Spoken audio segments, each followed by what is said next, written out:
Hello, and welcome to number 3 in the ongoing series Footsteps of World War II. I'm Sean Munger, I'm that history guy, and today we're going to be investigating an interesting site in France, actually in part of France called Alsace. And if you know something about World War II, you may have heard of this. This is just a part of the famous Maginot Line.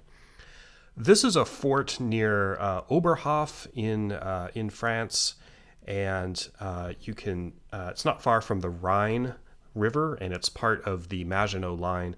Just looking at this, you can see it's kind of lumpy and strange back here, but this is a very thick concrete bunker. And you can see just from this, the French military thinking between the world wars.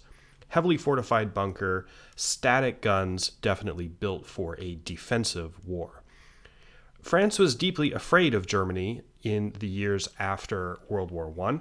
The idea of the Maginot Line was to deter a German attack in eastern France, to make it impossible or very difficult to take the forts because they were so heavily dug in, and the Germans would be so discouraged from even trying, they would just kind of give it up. So there's an interior photosphere here that's really interesting, a number of them, where you can see the interior of the Maginot Line, and it's pretty interesting. So let's take a look at that. Basically, everything that the French army needed to support troops in a long, static, defensive conflict was here underground. This is a kitchen. So they had kitchens, they had medical facilities, they had barracks and tunnels going back and forth with telephone lines and communication going every which way. Basically, these were essentially World War I trenches and dugouts that were pre-built and ready to go in case of a war between Germany and France. The Maginot Line was the brainchild of a number of World War I French military commanders like Joseph Joffre.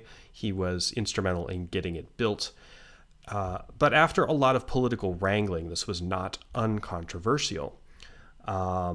The discussion of tactics, military tactics in France in the 1920s was heavily politicized because there was a lot. It sort of betrayed the thinking that commanders had and the assumptions they made about what kind of war might come next. Now, again, this was built before the Nazis came to power. This was built in the 1920s, was when the planning phases go. Construction started in 1930.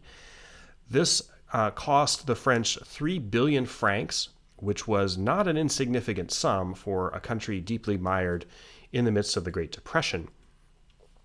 When war and this money was being spent by France at the Maginot Line instead of building up things that would actually help in the next war, like armor and particularly aircraft. So when war came in 1939, of course the French army manned these forts. They were continually manned, but the British army also, the British Expeditionary Force, also occupied these forts to help the staffing. And they didn't end up doing very much. This was the part of the war called the Sitzkrieg, or the Phony War, between the outbreak of the war with Poland in 1939 and then the French invasion in 1940. Contrary to what you may have heard, the Maginot Line was effective. It accomplished the objective that it was built to accomplish, which was to deter a German attack in eastern France.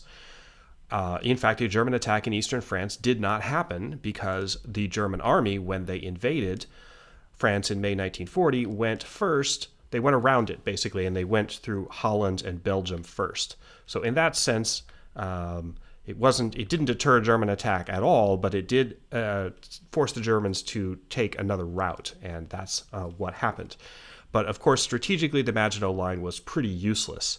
It did not really materially affect the outcome of the war, did not prevent France from being conquered by the Germans in World War II, and it was a very expensive and pretty much useless waste of resources.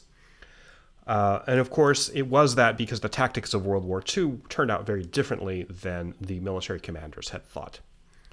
So the story of France's fall and the attack by Germany on France in 1940 is another chapter that we're going to be dealing with in this series.